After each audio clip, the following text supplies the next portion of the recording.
The name Physics of Civics is our way of taking a scientific approach to political science. For example, most people have heard of the Big Bang Theory and maybe know something about it, but how many people can really explain it scientifically?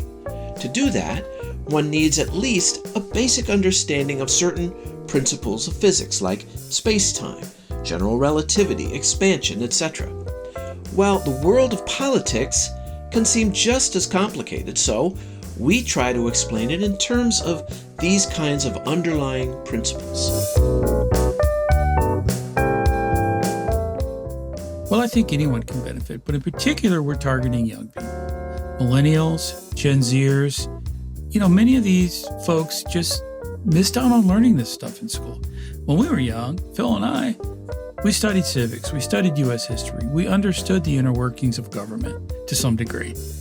Unfortunately, today, these kids are taught a lot of negative nonsense about the United States, and they believe it, mostly because they haven't been taught these fundamentals.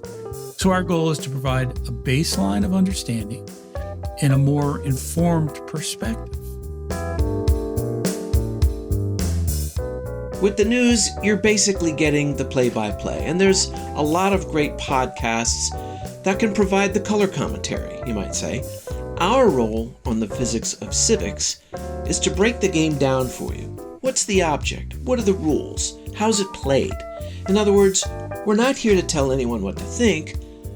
We'll tell you what we think, but mostly we're here to explain some basic concepts and to help you formulate your own answers, ones that make the most sense to you. Well, instead of getting into the weeds on current events, we take the time to explain basics. Like, what does it mean to be a liberal? What does it mean to be a conservative? How is the government set up? How does it work?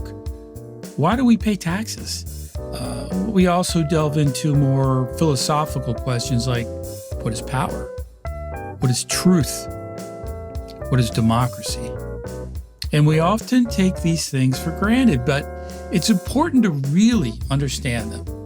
And that instead of just picking a side and blindly following along because everyone else does, you're able to be more informed and make rational choices as to who and what you support politically.